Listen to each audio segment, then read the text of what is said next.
I'm Pat Pavelka. Today's activity is a really fun center. It's one of my students' favorite ones that we work with. And it's called the Character Fun Center. You use characters from any piece of literature that you're working with. It can be from a Basil, it can be from a read aloud, it can be from a story or a book that you're using in guided reading. Pretty much any piece of literature that you're working with, you can do this activity with. So we'll look at how it's organized, and then we'll look at some samples.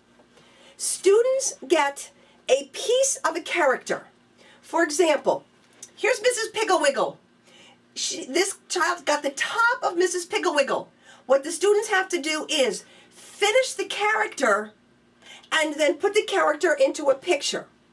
So here's a little bit more of a detail. Here's Junie B. Jones. So this is what I ran off on the copy machine. What I would do is just cut it in half and in half.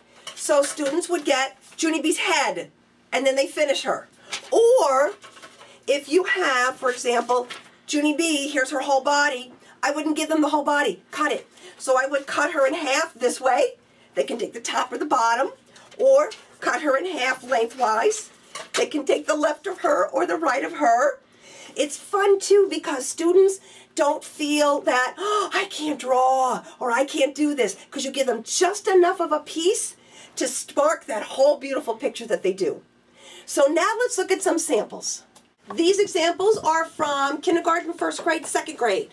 The first example that we'll look at is from the book Corduroy. Their assignment was to put Corduroy into a new episode, give him another adventure. So this child put Corduroy into the sea, he's going swimming, and then he wrote about it. This child put Corduroy in a scene where he's making a new friend, and then wrote about the new friend that they were making, or the friendship that they had.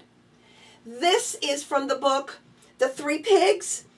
Now you'll notice that there's Santa in here, and a Christmas tree, and an elf. One of the things that we started to do that the children loved was to give them seasonal pictures to go into their creations. And so remember the wolf was not so nice in the story? Well, this child puts the wolf right here and writes, I will not do it again. And so the pig now is saying, okay, Santa is going to buy the wolf something. These three samples are from the Three Billy Goats Gruff. You'll notice the bottom two put no seasonal pieces in it, just the Three Billy Goats Gruff. This child put some seasonal pieces in it, but the snowman saying hello. Let's move over here. This is from the book If You Give a Mouse a Cookie. So these two students were doing new adventures with the mouse. And so this was a story about the mouse going back to his home, and he found a mouse trap, but the kitty's tail was in the mouse trap. So he wrote about how he helped the kitty get out of the tail, get out of the mouse trap. And here is the kitty. It's not the kitty, that's the little mouse. Here's the little mouse playing on the swing set out at recess. Last younger sample that we'll look at is Clifford. Here Clifford is walking along. This is a child that's at the emergent level, so he's just stringing letters together. Here's a child that put Clifford into the ocean, and they're swimming. And there's little Emily Elizabeth, and then wrote about them swimming. Let's look at some older samples now from 3rd, 4th, and 5th grade. This is from the book Foodle. Here's Foodle right here. You can see that the child got the top part of the Foodle, and he finished it with putting the bottom part on, and then did a new episode about Foodle swimming in the ocean.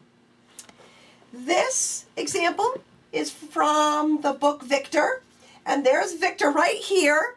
You can see that the child got the front part of Victor. She finished the back part of Victor, and then wrote a couple of sentences about Victor playing at the beach with his friends.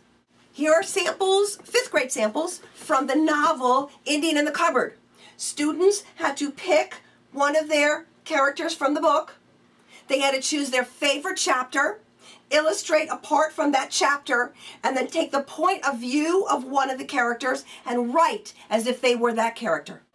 So to close, the only change at this center is the character. And once students know how to work this center, you never have to give directions again. You may give them different writing prompts for the pictures, such as illustrate your favorite part of the book, or take your character and put him into a picture with a new ending or a new episode. You may have them put their character into a retelling of the story, or you could just have them take the character and have fun with it. Put it into a creative piece of writing. So thank you for spending some time together.